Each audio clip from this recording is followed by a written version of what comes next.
वहाँ पे जम्मू कश्मीर के लीडर्स गए थे, उसमें peoples alliance for Gupkar declaration के लीडर्स भी थे। क्या उन्होंने वहाँ पे वन वॉइस में कश्मीरियों के लिए आवाज़ उठाई? देखो, मैं कंटेंट तो नहीं बोलूँगा, मगर मेरे समझ में भी जो था कि PAGD एक ग्रुप है, आज के दिन एक संस्था है। जिस तरह से उन्होंने मीटिंग्स की आपस में क्या डिस्कस किया है, तो फिर हमें भी भरोसा था कि वो वहाँ पर 4 पार्टियां शायद एक नुमाइंदा बोलेगा ऑन बिहाफ ऑफ PAGD, जो भी उन्होंने आपस में डिस्कस किया।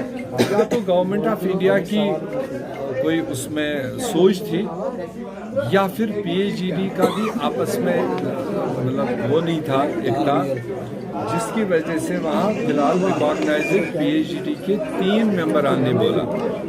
फारूक साहब ने बोला, महबूबा मुफ्ती ने बोला और तारिक आमी साहब ने बोला। तो देयरफॉर अगर वो एज ए ग्रुप बोलते, एक बोलता बाकी तो उसको समर्थन करते, जो भी एजेंडा करते, तो शायद हम कह सकते थे कि PAGD एक यूनाइटेड फेस के तौर पर वहाँ दिखाई दिया। मगर जब एक ही संस्था के 3 लोगों ने बोला, तो कुदरती बात है, कितनी भी तरबियत पीछे से रही होगी तो ग्रामर तो अलग अलग चला गया। फारूक साहब का ग्रामर अलग था कि तजुर्बेकारी के हिसाब से, महबूबा जी का अलग था और तारिक आमी साहब का अलग था। अब बाहर भी जाकर अगर वो जॉइंट प्रेस कॉन्फ्रेंस देते तो शायद उसमें भी समझ सकते थे कि चलो पब्लिक के लिए एक है। और बाहर उन्होंने 3 दिन तक अलग अलग प्लेटफॉर्म्स पर अलग अलग इंडिविजुअल ने अलग अलग राय बनाई, तो उसको आप बेहतर माने निकाल सकते हैं, मेरे से ज़्यादा निकाल सकते हैं, तो मैं इससे ज़्यादा उस पर कुछ कह नहीं सकता।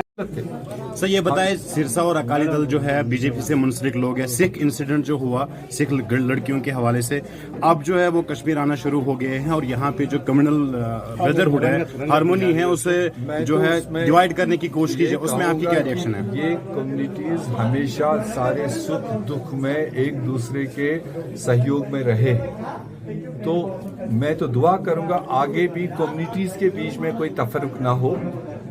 इंडिविजुअल इंसिडेंट्स जो हुए हैं उसको हमने ऑलरेडी पार्टी की तरफ से कहा है कि ये प्रेजेंट सरकार की जिम्मेदारी है कि उसको जांच कराए, जो उसमें सही है वो लोगों के सामने रखे।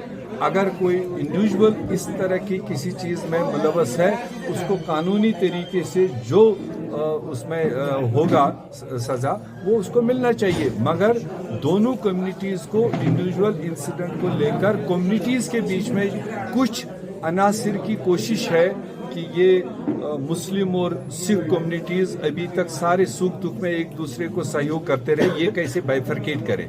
तो उसके लिए मुसलमानों को भी आगे आना चाहिए, सिखों को भी आगे आना चाहिए, उस भाईचारे पर कोई असर नहीं पड़ना चाहिए।